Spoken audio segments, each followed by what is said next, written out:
Hello students, नमस्कार। मैं Rakesh Kumawat, biology lecturer, स्वागत करता हूं आपका अपनी ऑनलाइन क्लासेज में, जहां अपन पढ़ रहे थे क्लास 12 सब्जेक्ट बायोलॉजी और लेसन चल रहा था अपने 24। इस लेसन के 7 पार्ट में आपको उपलब्ध करवा चुका हूं और आज पार्ट नंबर जो 8 है उसके ऊपर अपन चर्चा करते हैं। तो देखिए स्टूडेंट्स, आज का टॉपिक अपन चालू करते हैं। अपन पढ़ रहे थे क्लास 12 सब्जेक्ट का था अपने बायोलॉजी। लेसन की बात करें तो लेसन था अपने 24 और इसके 7 पार्ट अपन ने देख लिए थे। आज जो पार्ट नंबर 8 है उसके ऊपर अपन चर्चा करने वाले हैं और इस पार्ट में जो अपना टॉपिक रहेगा वह कौन सा होगा? आज अपना रुधिर वाहिनियाँ। टॉपिक कौन सा रहेगा? रुधिर वाहिनियाँ। रुधिर की अपन ने संपूर्ण जानकारी प्राप्त कर ली थी। आज अपन रुधिर वाहिनियों के बारे में पढ़ेंगे, क्योंकि अपना जो अगला मुख्य जो टॉपिक होगा वह कौन सा होगा? हार्ट का होगा। हार्ट यानी कि हृदय का टॉपिक होगा और इसको पढ़ने से पहले अपने को रुधिर वाहिनियों को पढ़ना पड़ेगा, तभी अपने को इसे अपन आसानी से समझ सकते हैं। लेसन था अपने मानव रक्त परिसंचरण तंत्र पढ़ रहे थे स्टूडेंट्स अपन। मानव रक्त परिसंचरण तंत्र, तो उसी का टॉपिक रुधिर वाहिनियाँ, जिन्हें ब्लड वेसल्स के नाम से भी अपन जानते हैं। तो देखिए, जो रुधिर वाहिनियाँ होती है ना, यह क्या करती है? अपनी बॉडी या शरीर के अंदर रुधिर का क्या करती है? प्रवाह करती है। अपने पूरे शरीर के अंदर अपन मानते हैं जो रुधिर का प्रवाह होता है वह जिन नलिकाओं के माध्यम से होता है ना, उन्हीं को अपन क्या कहते हैं? रुधिर वाहिनियाँ कहते हैं। इन्हीं रुधिर वाहिनियों के माध्यम से अपन कहते हैं कि अपनी ऑर्गन्स का जो अशुद्ध ब्लड होता है, यानी कि CO2 जनित जो ब्लड होता है, वह कहाँ पहुँचता है? हार्ट में पहुँचता है या हृदय में पहुँचता है। फिर वहीं से अपन कहते हैं कि वह अपने फुफ्फुस यानी कि फेफड़ों में पहुँचता है। फेफड़ों से शुद्ध होकर हार्ट में पहुंचता है और हार्ट से वापस अपने अंगों के अंदर पहुंचता है। यानी ब्लड सर्कुलेशन की जो सारी ये रिएक्शंस होती है उस वह किन के माध्यम से होती है? इन्हीं रुधिर वाहिनियों के माध्यम से होती है, या अपन कह सकते हैं जो ब्लड वेसल्स होती है इनके माध्यम से होती है। अपने शरीर के अंदर अगर अपन देखें, अपने शरीर में मुख्य रूप से 3 प्रकार की क्या पाई जाती है? ब्लड वेसल से होती है। शॉर्ट में BV लिखा है, यानी कि रुधिर वाहिनियाँ। 3 प्रकार की क्या होती है? रुधिर वाहिनियाँ पाई जाती है। अब वह 3 प्रकार कौन कौन से होते हैं? एक तो होती है अपने धमनी, एक होती है अपने केशिका और थर्ड अपने होती है स्टूडेंट सीरा। ये अपन कहते हैं 3 टाइप देखने को मिलते हैं। अब जो धमनी होती है उसे आर्टरीज के नाम से भी अपन जानते हैं। आर्टरीज के नाम से अपन जानते हैं धमनी। केशिका होती है उसे कैपिलरीज के नाम से अपन जानते हैं। धमनी को आर्टरीज कहते हैं, केशिका को कैपिलरीज कहते हैं। और जो सीरा होती है ना, उन्हें क्या कहते हैं? वेन्स के नाम से अपन जानते हैं। सीरा जो होती है उसे क्या कहते हैं? वेन्स के नाम से अपन जानते हैं। तो यह 3 अपन कहते हैं मुख्य रूप से किसके टाइप होते हैं? शरीर में रुधिर वाहिनियों के टाइप माने जाते हैं। अब यहाँ पर अपन देखते हैं कि मुख्य रूप से जो अपन पढ़ते हैं वह क्या करते हैं? धमनी और सीरा के बारे में पढ़ते हैं। केशिका तो क्या होती है? धमनी और सीरा को जोड़ने वाली एक पतली नलिका मानी जाती है, जो काफी पतली अपन मान सकते हैं होती है। इतनी बारीक या इतनी पतली होती है कि RBC या रुधिराणु जो होते हैं वह भी मुड़कर इनसे नहीं जा सकते हैं। तो यहाँ पर अपन मुख्य रूप से धमनी और सीरा के बारे में पढ़ने वाले, तो चर्चा तो तीनों के बारे में करेंगे, लेकिन धमनी व सीरा की जो भित्ति होती है ना, उसमें 3 उत्तक स्तर पाए जाते हैं। धमनी व सीरा की भित्ति में 3 उत्तक स्तर। कितने उत्तक स्तर? 3 उत्तक स्तर पाए जाते हैं, जिनसे अपन मान सकते हैं कि धमनी व सीरा की भित्ति क्या होती है? निर्मित होती है। सबसे पहली जो होती है ट्यूनिका एक्सटर्ना, सबसे पहली भित्ति कौन सी होती है स्टूडेंट्स? ट्यूनिका एक्सटर्ना होती है, जिसे हिंदी में अपन क्या कहते हैं? बाह्य कंचुक के नाम से अपन जानते हैं। धमनी व सिरा की जो भित्ति में 3 ऊतक स्तर पाए जाते हैं। पहली जो होती है ट्यूनिका एक्सटर्ना होती है, जिसे अपन क्या कहते हैं? बाह्य कंचुक के नाम से अपन जानते हैं। यह क्या होता है? सबसे बाहरी स्तर होता है। सबसे बाहरी स्तर जो रुधिर वाहिनियां होती है धमनी व सिरा, उनका सबसे बाहरी स्तर होता है। कौन से ऊतक से निर्मित? संयोजी ऊतक जो होता है उससे अपन मानते हैं निर्मित होता है। और इसमें अप्रत्यास्थ जो कोलेजन तंतु होते हैं ना, वह क्या होते हैं? प्रेजेंट होते हैं। तो मुख्य मुख्य बात इसकी, एक तो ये क्या हो गया? बाहरी स्तर होता है। क्या होता है? बाहरी स्तर। दूसरी मुख्य बात अपन इसमें क्या दे सकते हैं? किससे निर्मित? संयोजी ऊतक से क्या होता है? ये निर्मित होता है। कंजक्टिव टिश्यू जो आता है उससे निर्मित होता है। और इसमें क्या पाए जाते हैं? अप्रत्यास्थ अपन कहते हैं कोलेजन तंतु उपस्थित होते हैं। अप्रत्यास्थ कोलेजन तंतु जो होते हैं वह क्या होते हैं? प्रेजेंट, यानी कि उपस्थित माने जाते हैं। ये 3 बातें मुख्य रूप से अपने को ध्यान में रखनी है। ट्यूनिका एक्सटर्ना बाह्य कंचुक बाहरी स्तर पाया जाता है, संयोजी ऊतक से निर्मित होता है, और अप्रत्यास्थ कोलेजन तंतु इसमें प्रेजेंट होते हैं। अब दूसरा जो होता है वह होता है ट्यूनिका मीडिया। दूसरा अगर अपन देखें तो वह कौन सा होगा?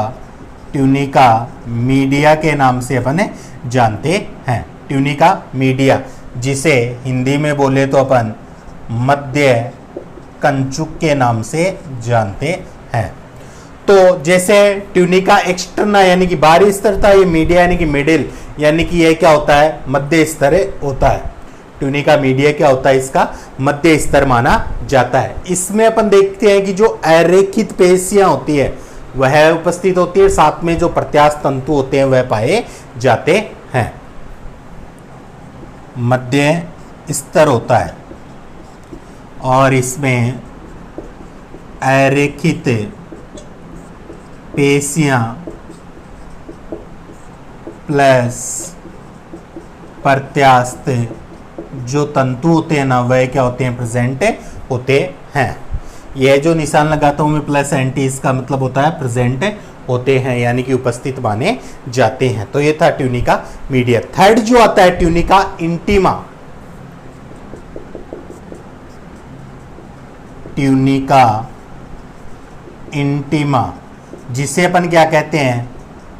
अंतःकुंचक या आंतरिक कंचुक के नाम से अपन जानते हैं, क्योंकि यह क्या होता है? सबसे आंतरिक स्तर होता है और सल्की उपकला सेल से क्या होता है? निर्मित होता है। आंतरिक स्तर होता है, सल्की उपकला कोशिकाओं से निर्मित। सल्की उपकला कोशिका से निर्मित यह माना जाता है। यानी मेन बातें बता रहा हूं मैं, ज्यादा डिटेल में भी नहीं जा रहा हूं। जो मुख्य मुख्य जो बातें हैं वह आपको यहां पर बताई जा रही। इसे अपन क्या कहते हैं? अंत उपकला भी कहते हैं। इसी को क्या कहते हैं? अंत उपकला भी कहते हैं। अंत उपकला कौन से पार्ट को कह रहे हैं अपन? ट्यूनिका जो इंटीमा होती है उसे अपन क्या कहते हैं? अंत उपकला भी कहते हैं।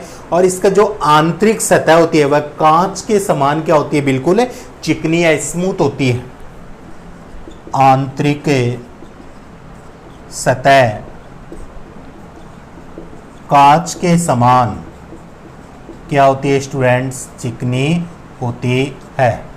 तो ये बातें मुख्य रूप से अपने को ध्यान में रखनी है कि धमनी व सिरा की जो भित्ति होती है उसमें 3 ऊतक स्तर पाए जाएंगे।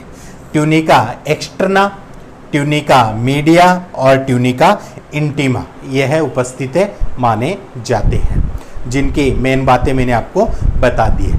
अब अपन एक एक इनके बारे में पढ़ेंगे, धमनी, कोशिका और सिरा के बारे में। तो देखिए आगे।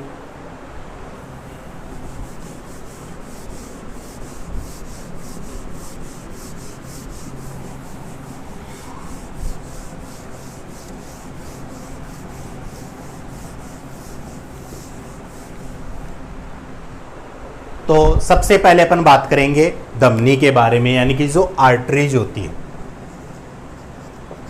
धमनी यानी कि आर्टरीज, इसके बारे में अपन बात करने वाले। तो देखिए स्टूडेंट्स, धमनी के बारे में मुख्य बात मैं आपको बताऊंगा कि धमनी जो होती है ना, वह क्या होती है कि इसका जो मध्य भाग अपन कह सकते हैं कंचुक, यानी कि भित्ति जो होती है ना, वह क्या होती है, मोटी होती है। धमनी की भित्ति क्या होती है, मोटी होती है, जिसके कारण से अपन कहेंगे कि इसका जो आंतरिक व्यास होता है, अंदर का व्यास जो होता है, क्षेत्र होता है, वह क्या होता है, कम होता है। अब व्यास जो कम होता है तो अपन कहते हैं कि इसमें सिरा से कम व्यास मान सकते हैं। अब व्यास कम होने के कारण अपन कहेंगे कि इसके अंदर जो ब्लड प्रेशर होता है वह क्या होता है, ज्यादा होता है, क्योंकि व्यास जितना कम होगा ब्लड का प्रवाह क्या होता है, उतनी ही तेजी से होता है। ये अपने को पता है। धमनी की अगर बात की जाए तो धमनी में क्या होते हैं, मुख्य रूप से किसी प्रकार के कपाट नहीं पाए जाते हैं। कपाट क्या होते हैं, हृदय प्रवाह को रोकने का कार्य करते हैं, तो इसमें किसी प्रकार के कपाट नहीं पाए जाते हैं, क्योंकि कपाट जब होते हैं तो रुधिर के विपरीत प्रवाह को रोकते हैं। लेकिन अपवाद यहाँ पर एक कार्य करता है कि अपने एक जो महाधमनी आती है, एक जो फुफ्फुसीय धमनी जो होती है, महाधमनी तो एक फुफ्फुस से जुड़ी हुई होती है, इनमें क्या होते हैं, कपाट उपस्थित माने जाते हैं। सबसे बड़ी धमनी की अगर अपन बात करते हैं तो वह कौन सी होती है, महाधमनी होती है। सबसे बड़ी धमनी की अगर अपन बात करें तो वह कौन सी होती है, महाधमनी होती है। इसके अलावा फुफ्फुसीय धमनी भी प्रेजेंट पाई जाती है। धमनी वह केशिका जो होती है, या कह सकते हैं कि धमनी जब डिवाइड हो जाती है तो उसे अपन क्या कहते हैं, धमनिका कहते हैं। यानी कि एक धमनी है वह डिवाइड हो रही है, जैसे मैंने ये मान लिया ये स्ट्रक्चर है, तो एक को तो मैं क्या कहूँगा, धमनी, और यह क्या हो रही है, जब यहाँ पर इस प्रकार से डिवाइड हो जाती है तो यह क्या कहलाती है, धमनिका कहलाती है। इसे तो क्या नाम दे रहा हूँ मैं, धमनी, ये धमनिका। और जब यह भी आगे जाकर डिवाइड हो जाती है, इस प्रकार से यह लगातार डिवाइड होती रहती है, तो फिर अपन इसे क्या नाम दे देंगे, धमनिकाएं नाम दे देते हैं। यानी कि शाखाएं इसकी लगातार क्या होती है, बढ़ती जाती है, तो ये हो जाती है धमनिकाएं। अब जो धमनिकाएं होती है और जो अपन मान रहे हैं दूसरी केशिकाएं होती है ना, इनके जो संधि स्थल पाया जाता है, यानी जहां पर ये क्या होती है, जुड़ती है, वहां पर क्या होती है, वर्तुल पेशिया अवरोधिनी पाई जाती है।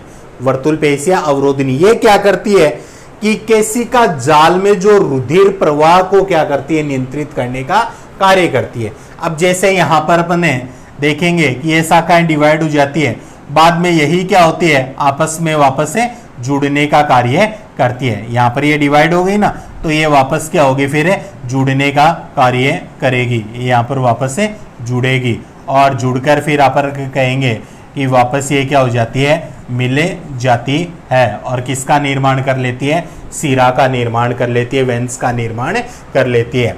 तो यहाँ पर यही बताया गया कि धमनी और जो केशिका होती है, इनका जो संधि स्थल होता है, उस संधि स्थल पर क्या पाई जाती है, वर्तुल पेशियां उपस्थित होती है, जो क्या करती है, रुधिर जो प्रवाह होता है उसको क्या करती है, नियंत्रित करने का कार्य करती है। अब जो धमनी होती है उसका मुख्य कार्य अगर अपन देखें तो धमनी का जो कार्य होता है वह क्या होता है कि यह हार्ट यानी कि हृदय से जो शुद्ध ब्लड हो जाता है उसको अपने ऑर्गन्स यानी अंगों तक पहुंचाने का कार्य करती है। यानी हम कह सकते हैं कि धमनी में शुद्ध रक्त का क्या होता है, प्रवाह होता है। लेकिन यहाँ पर एक अपवाद भी कार्य करता है कि जो फुफ्फुसीय धमनी होती है उसमें क्या होता है, यहाँ पर अशुद्ध जो ब्लड होता है उसका प्रवाह होता है। वह कैसे, जब अपन कहते हैं कि जो अपना दायां निलय होता है जिसमें अशुद्ध ब्लड होता है, तो उस दाएं निलय को अपने फुफ्फुस में यानी कि फेफड़ों में पहुंचाने का जो कार्य होता है वह धमनी के द्वारा ही होता है, जिसे अपन पल्मोनरी धमनी या फुफ्फुसीय धमनी कहते हैं। तो उस धमनी के अंदर क्या हो रहा है, वहां पर अशुद्ध ब्लड का प्रवाह हो रहा है, इसलिए वह क्या बन जाता है, इसका अपवाद बन जाता है। तो ये धमनी की मुख्य बातें अपने को ध्यान रखनी है। कहां पर अपवाद था, वो जब अपन अगले पार्ट में हार्ट की स्ट्रक्चर और रिएक्शंस क्रियाविधि पढ़ेंगे ना, उसमें आपको काफी अच्छे प्रकार से बताया जाएगा। फिर भी इसकी मेन बातें बता देता हूं धमनी की। धमनी के मध्य भित्ति या मध्य कंचुक अपन कह सकते हैं, वह क्या होती है, मोटी होती है। आंतरिक व्यास जो होता है, आंतरिक व्यास वह क्या होता है, कम होता है। फिर अपन कहेंगे रुधिर प्रवाह, रुधिर प्रवाह तेज होता है। रुधिर प्रवाह जो होता है वह अपन मानेंगे तेज होता है। आंतरिक व्यास कम, किसकी तुलना में, सीरा की तुलना की जा रही है यहाँ पर, सीरा की तुलना में अपन मानेंगे कम होता है। रुधिर प्रवाह तेज होगा तो रुधिर का जो प्रेशर होगा वह क्या होगा, ज्यादा। रुधिर दाब भी इसमें क्या होता है, ज्यादा होता है। धमनी का अगर कार्य अगर अपन देखें तो यह क्या करती है, शुद्ध रक्त को हृदय से कहाँ ले जाती है, अंगों की ओर। शुद्ध रक्त को हृदय से अंगों की ओर, यानी हम क्या कह सकते हैं, धमनी में शुद्ध रक्त प्रवाह होता है। धमनी में क्या होता है, शुद्ध रक्त प्रवाह होता है। ये मुख्य बातें अपन धमनी के बारे में कहते हैं। धमनी में अपन कहते हैं मुख्य है धमनी डिवाइड हो जाती है, उसे अपन कहते हैं धमनिका, और यह डिवाइड होकर क्या बनाती है, धमनिकाएं बनाती है। धमनिकाएं जब वापस जुड़ती है तो अपन कहते हैं सीरा और सिरिकाओं का निर्माण होता है। बाद में धमनिकाएं जुड़कर कैपिलरीज यानी कि जो केशिका होती है उनका निर्माण करती है, बाद में वेंस का निर्माण होता है। तो ये बातें अपने को ध्यान में रखनी है। धमनी में शुद्ध रक्त का प्रवाह, लेकिन यहाँ पर एक अपवाद मैंने आपको बताया था, वह क्या थी अपने, पल्मोनरी धमनी। पल्मोनरी जो आर्टरीज होती है, पल्मोनरी आर्टरीज यानी कि फुफ्फुसीय जो धमनी होती है वह क्या होती है, इसका अपवाद मानी जाती है। अब जो धमनी के बाद में दूसरी अपन पढ़ते हैं वह क्या होती है, केशिकाएं होती है, जिन्हें कैपिलरीज के नाम से अपन जानते हैं। केशिका, कैपिलरीज के नाम से अपन इन्हें जानते हैं। इनके बारे में क्या कहा जाता है कि जो केशिकाएं होती है ना, वह क्या होती है, बहुत ही पतली होती है। इनका व्यास अगर देखा जाए तो 4 से 10 मिली माइक्रोन होता है। लंबाई 0.3 mm अपन कहते हैं लंबाई मानी जाती है। इनकी जो भित्ति होती है ना, वह अंतः उपकला से क्या होती है, निर्मित मानी जाती है। और इनकी भित्ति जल व घुलित जो पदार्थ होते हैं उनके लिए क्या होती है, हमेशा पारगम्य होती है। और इनके अंदर अपन मानते हैं कि ब्लड प्रेशर क्या होता है, बहुत ही कम माना जाता है। और यह इतनी पतली मानी जाती है कि इनके अंदर अपन कह सकते हैं रुधिराणु जो होते हैं मुड़कर वापस से नहीं जा सकते, उनका प्रवाह आगे ही होता रहेगा। इनमें अपन कहें तो रुधिर व शरीर, इनमें रुधिर व शरीर इसके जो अपन माने सेल्स के बीच अगर किसी पदार्थ का जो अपन मान सकते हैं कि विनिमय होता है, आदान प्रदान होता है, वह इन्हीं के माध्यम से माना जाता है। ये बात अपने को यहाँ पर ध्यान में रखनी है। अब यहाँ पर एक बात मैंने आपको धमनी में नहीं बताई कि धमनी में क्या होते हैं, जो कपाट होते हैं ना, वह क्या होते हैं, अनुपस्थित, शायद बता दी होगी। धमनी में कपाट अनुपस्थित होते हैं। अपवाद महाधमनी होती है, अपवाद इसका क्या होती है, महाधमनी होती है।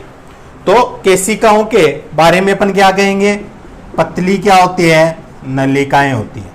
केशिकाएं क्या होती है, पतली नलिकाएं। व्यास क्या हो जाएगा इसका, कम होता है।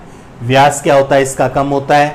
4 से 10 मिली माइक्रोन अपन कहते हैं व्यास होता है। 3 mm अपन मानते हैं इसकी लंबाई मानी जाती है। इनकी जो भित्ति होती है वह किससे निर्मित होती है, अंतः उपकला से निर्मित क्या होती है, भित्ति होती है। अंतः उपकला से निर्मित क्या पाई जाती है, इसके अंदर भित्ति मानी जाती है। इसके अंदर जो ब्लड प्रेशर होता है वह कम होता है, यानी कि बीपी अपन मानते हैं कम होती है। यह क्या करती है, रुधिर व अंगों के बीच क्या करती है, पदार्थ विनिमय का कार्य करती है। केशिका क्या करती है, रुधिर व अंगों के बीच क्या करती है, पदार्थों का विनिमय यानी कि आदान प्रदान में यह क्या होती है, सहायक मानी जाती है। यह जल व घुलित पदार्थों के लिए क्या होती है, हमेशा पारगम्य होती है। जल व घुलित पदार्थों के लिए क्या होती है स्टूडेंट्स? पारगम्य। पारगम्य का मतलब क्या होती है? जिनके आर पार जा सकते हैं, तो यह पारगम्य मानी जाती है। तो ये बात है केशिका। केशिका अपन मानते हैं कि फिर केशिकाएं भी बनती है, फिर अपन केशिकाएं जुड़कर किसका निर्माण कर लेती है? सीरा या वेंस का निर्माण करती है। तो उसके बारे में अपन पढ़ते हैं। थर्ड आती है अपने सीरा या वेंस के बारे में अपन देखते हैं। तो सीरा या वेंस के बारे में कहा जाता है कि इसकी जो भित्ति होती है ना, वह जो कोलेजन तंतु या टिश्यूज पाए जाते हैं उनसे निर्मित होती है। यह क्या होती है? लचीली मानी जाती है। व्यास जो होता है वह इसका क्या होता है? धमनी से क्या होता है? ज्यादा होता है। व्यास जो होता है वह धमनी से ज्यादा होता है, क्योंकि इसकी जो भित्ति होती है वह क्या होती है? पतली होती है, जिसके कारण से आंतरिक व्यास ज्यादा होगा। व्यास ज्यादा होगा तो रुधिर का प्रवाह क्या होगा? कम होगा। रुधिर का प्रवाह कम होगा तो वहां पर अपन मानेंगे कि जो रुधिर दाब होता है वह भी क्या होता है? इसके अंदर कम में होता है। किसकी तुलना में? धमनी की तुलना में रुधिर प्रवाह कम होता है। इसके अंदर अपन कहेंगे जो कपाट होते हैं वह उपस्थित होते हैं। कपाट उपस्थित होते हैं तो यह क्या करते हैं? रुधिर के विपरीत प्रवाह को क्या करते हैं? रोकने का कार्य करते हैं। और सबसे बड़ी अगर अपन बात करते हैं सीरा की, तो वह उद्रवय या निम्न महासीरा अपन कहते हैं। उद्रवय सीरा वह निम्न महासीरा जो होती है वह सबसे बड़ी मानते हैं। अब सीरा का मुख्य कार्य क्या होता है? शरीर के जो अंग होते हैं ना, उनके अंदर जितना भी जो CO2 जनित जो ब्लड होता है उसको वह कहाँ लेकर जाती है? अपने हार्ट में लेकर जाती है। और हार्ट में भी अपन कहते हैं जो दायालिंद होता है वहां पर पहुंचाने का कार्य करती है। यानी अपन कहते हैं कि यहाँ पर कौन सा ब्लड का सर्कुलेशन करती है? ये अशुद्ध ब्लड इनके अंदर बहता है, लेकिन यहाँ पर भी एक अपवाद कार्य करेगा स्टूडेंट्स। और वह अपवाद क्या होता है? जैसे धमनी के अंदर फुफ्फुसीय धमनी अपवाद था, तो यहाँ पर फुफ्फुसीय सीरा जो होती है वह क्या होती है? अपवाद होती है। क्योंकि जब फेफड़ों के अंदर ब्लड शुद्धिकरण की क्रिया हो जाती है तो उस शुद्ध ब्लड को अपन मानते हैं जो अपना बायान आलिंद होता है उसमें लाने का जो कार्य होता है वह किसका होता है? फुफ्फुसीय सीरा का ही होता है। यानी उसके अंदर कैसा ब्लड आ रहा है? शुद्ध ब्लड आ रहा है, जबकि इसकी प्रकृति क्या होती है? इसमें अशुद्ध ब्लड बहता है। तो फुफ्फुसीय सीरा क्या हो गई? इसका अपवाद हो जाती है। तो सीरा की मुख्य बातें कि इसकी जो भित्ति होती है वह किससे निर्मित होती है? कोलेजन तंतु से निर्मित। कोलेजन तंतु से निर्मित अपन मानेंगे। फिर इसके अलावा मध्य जो भित्ति होती है, इसकी मध्य भित्ति वह क्या होती है? पतली होती है। व्यास क्या होता है? इसका ज़्यादा होता है। और व्यास जब ज़्यादा होता है तो किसी भी वस्तु का प्रवाह क्या होता है? कम होता है। तो रुधिर प्रवाह क्या हो जाएगा? कम हो जाएगा। रुधिर प्रवाह कम होगा तो ब्लड प्रेशर भी कम होगा। ये अपने को मुख्य ध्यान में रखना है। सीरा के अगर कार्य की बात की जाए तो यह क्या करती है? CO2 जनित ब्लड को हार्ट में पहुंचाने का कार्य करती है। CO2 जनित जो ब्लड होता है उसको हार्ट में ले जाती है। यानी कि इसमें अशुद्ध जो ब्लड होता है ना वह प्रवाह होता है, लेकिन अपवाद कौन सा हो जाएगा? यहाँ पर है फुफ्फुसीय सीरा जो है वह यहाँ पर अपवाद का कार्य करती है। ये बातें अपने को ध्यान में रखनी है। तो धमनी, केशिका और सीरा ये तीन क्या पाई जाती है? अपने मुख्य रुधिर वाहिनियां पाई जाती है, जिनके बारे में अपने को पता होना चाहिए। अब जो इसके बाद जो अपना मेन टॉपिक जो आएगा वह कौन सा आएगा? अपने हार्ट यानी कि हृदय। यह इसके बारे में अपन पढ़ेंगे। तो इसकी ज्यादा नहीं, थोड़ी बहुत जानकारी मैं अभी आपको देना चाहूंगा कि जो हार्ट या हृदय होता है, सबसे पहले तो अपन बात करते हैं यह होता क्या है, क्या इसकी उत्पत्ति होती है, कहां पर यह प्रेजेंट होता है। तो देखिए हार्ट की जो उत्पत्ति होती है ना वह कैसी मानी जाती है? मेजोडर्मल होती है। अब कई स्टूडेंट्स कहेंगे सर ये मेजोडर्मल क्या होती है? तो देखिए हमने 11th क्लास में भी कई बार आपको बताया है कि मेजोडर्मल के अपना जो भ्रूणीय स्तर होता है ना उसके 3 स्तर पाए जाते हैं। भ्रूण के मुख्य कितने होते हैं? 3 स्तर होते हैं। भ्रूण स्तर कितने होते हैं? 3। एक्टोडर्मल,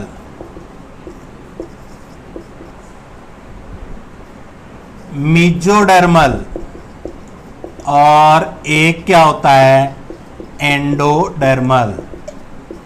एक्टोडर्म, मेसोडर्म और एंडोडर्म, ये तीन क्या माने जाते हैं, भ्रूण के स्तर माने जाते हैं। और इन्हीं तीनों स्तरों से अपने शरीर के जो ऑर्गन्स होते हैं उनका क्या होता है, निर्माण होता है। तो प्रत्येक ऑर्गन्स के लिए अलग अलग अपन मानेंगे कि ये स्तर जिम्मेदार होते हैं। तो हार्ट के लिए जो जिम्मेदार है वह होता है मेसोडर्मल, यानी कि मध्य जनन स्तर जो होता है, उत्तक स्तर, भ्रूण स्तर जो होता है, मध्य भ्रूण स्तर, उससे किसका निर्माण हो रहा, अपने हार्ट का निर्माण होता है। अब जो हार्ट होता है उसका स्थान अगर अपन मानते हैं कहां पर स्थिति है माना जाता है, तो अपन पढ़ते हैं कि यह बाईं ओर होता है, कई कहते हैं बीचों बीच माना जाता है। तो यहां पर ध्यान रखिए कि हार्ट जो होता है, अपने जो दोनों फेफड़े होते हैं, अपने जो दोनों फेफड़े होते हैं उनके बीच में जो रिक्तस्थान होता है ना स्टूडेंट्स, उसके बीच में स्थित होता है अपना हार्ट स्थित होता है। और हार्ट के बारे में कहा जाता है कि यह जो लेफ्ट साइड होती है ना, उस ओर 3/4 भाग क्या होता है, झुका हुआ होता है, 3/4 भाग झुका हुआ होता है। और उसी कारण अपन इसकी स्थिति जो होती है वह लेफ्ट साइड मानी जाती है। जैसे मैं आपको बताता हूं कि मान लीजिए यह है अपने एक हार्ट, यह अपने दूसरा हार्ट। तो इस हार्ट में अगर अपन ने देखा है तो अपने को इस प्रकार से एक निशान देखने को मिलता है, यानी कि यहां पर क्या मिलता है कि यह ऐसा रिक्तस्थान देखने को मिलता है, कपाट या कट पाया जाता है। और उसी के अंदर मुख्य रूप से अपन मानते हैं कि यह जो स्थान होता है वहीं पर अपने हार्ट की उपस्थिति मानी जाती है। यह क्या होता है, लेफ्ट यानी कि बाईं ओर क्या होता है, झुका हुआ होता है। इसका 3/4 भाग जो होता है हार्ट का वह बाईं ओर झुका हुआ होता है। इसी कारण अपन कहते हैं कि जो हार्ट होता है वह क्या होता है, बाईं ओर पाया जाता है। इसलिए ध्यान रखना, स्थित होता है हार्ट, यानी कि जो लंग्स होते हैं, फेफड़े होते हैं, उनके बीच के स्पेस में हार्ट पाया जाता है। लेकिन हार्ट का 3/4 भाग लेफ्ट साइड झुका होने के कारण अपन कहते हैं कि ये कहाँ पाया जाता है, लेफ्ट साइड होता है। हार्ट का जो मुख्य कार्य होता है, इसमें अपन कंफ्यूजन होते हैं। कई लोग कहते हैं हार्ट का मुख्य कार्य शुद्धिकरण का होता है, रक्त शुद्धिकरण का। कई कहते हैं हार्ट का मुख्य कार्य रक्त परिसंचरण का होता है। तो यहां पर एक बात मैं आपको क्लियर करना चाहूंगा कि हार्ट जो होता है वह रक्त शुद्धिकरण का कार्य नहीं करता है, क्योंकि जब आगे अपन पढ़ेंगे तो आप लोग महसूस करेंगे, या पहले भी पढ़ा होगा 10th 11th में, कि हार्ट के अंदर अपन मानते हैं कि ओनली ऑन रुधिर परिसंचरण की क्रिया होती है। शुद्धिकरण तो कहां होता है, फेफड़ों के अंदर होता है। जो अपने वहां पर कुपिकाएं या एलोविलाई होती है उनके द्वारा शुद्धिकरण की क्रिया होती है। हार्ट तो क्या कर रहा है, परिसंचरण का कार्य करता है। इसलिए हार्ट का मुख्य कार्य क्या हो जाता है, रक्त परिसंचरण का कार्य माना जाता है। हार्ट की अगर अपन साइज की बात करें तो 12x9x6, हार्ट के 12x9x6 ये क्या मानी जाती है, इसकी साइज मानी जाती है। यानी कि लंबाई, चौड़ाई और मोटाई, ये तो क्या होती है, हार्ट की क्या होती है, लंबाई होती है। यह क्या होती है, इसकी चौड़ाई होती है। और यह जो इसके पार्ट्स होते हैं, आलिंद, नीले वगैरह, उनकी क्या होती है, मोटाई देखने को मिलती है। ये क्या होती है, इनकी मोटाई देखने को मिलती है। अब जो हार्ट होता है उसके रंग की अगर अपन बात करें तो ये अपने को पता है, लाल गुलाबी, या कह सकते हैं गुलाबी रंग का क्या होता है, पाया जाता है। गुलाबी रंग का पाया जाता है। कई मूवीज वगैरह में, सॉन्ग वगैरह में भी अपन देखते हैं हार्ट जो दिखाया जाता है पंपिंग करता हुआ रहता है, और वह लाल या गुलाबी रंग का अपने को दिखाया जाता है। हार्ट के वजन की अगर अपन बात करते हैं कि वजन कितना होता है, तो हार्ट का वजन हमेशा ध्यान रखना, जब भी कोई भी एग्जाम होती है तो अपने को सीधा यहां पर वजन देखो दोस्तों पूछा तो जाता है हार्ट का, और अपने को याद किसका आता है, मस्तिष्क का। अपन क्या कर देते हैं, 1300 से 1400 ग्राम में कर देते हैं। लेकिन ध्यान रखना वह वजन कितना होता है, किसका होता है, अपने मस्तिष्क का होता है, 1300 से 1400 ग्राम। अपने हार्ट का जो वजन होता है, हार्ट का जो वजन होता है, वेट जो होता है, वह अगर अपन देखें तो मेल के अंदर तो मानते हैं लगभग 300 ग्राम, या कई बुक में अपने को 350 ग्राम भी मिलता है। तो लगभग 300 ग्राम अपन इसका वजन मानते हैं। जबकि जो फीमेल होती है उनके अंदर जो हार्ट का वजन होता है वह मेल की तुलना में 50 ग्राम क्या होता है, कम होता है। इसलिए अपन मानते हैं कि लगभग 250 ग्राम। अगर पुरुषों में 300 ग्राम है तो महिलाओं में 250 ग्राम तक अपन मानते हैं इसका वजन माना जाता है। यदि पुरुषों में 350 ग्राम है तो महिलाओं में अपन मानेंगे कि इसमें कितना हो जाता है, 300 ग्राम तक हो जाता है। तो ये बातें थी मुख्य हार्ट की। अब हार्ट के बारे में कहा जाता है कि इसके अंदर 4 वैश्म पाए जाते हैं, 2 आलिंद होते हैं और 2 नीले होते हैं, जिनके माध्यम से अपन मानते हैं पूरी रिएक्शन से होती है। तो अगले पार्ट जो आएगा अपन उसमें हार्ट की जो स्ट्रक्चर है, बाह्य स्ट्रक्चर और आंतरिक स्ट्रक्चर, एक्सटर्नल और इंटरनल स्ट्रक्चर ऑफ हार्ट, उसके बारे में जो अपना पार्ट नंबर 9 आएगा उसमें विस्तार से चर्चा करेंगे। आज का वीडियो आशा करता हूं अच्छे प्रकार से समझ में आया होगा। फिर भी कोई डाउट है तो आप लोग कमेंट्स में मेरे से पूछ सकते हैं। वीडियो देखने के लिए आप सभी का धन्यवाद। मिलते हैं अगले वीडियो में हार्ट के साथ। तब तक के लिए जय हिंद, जय भारत।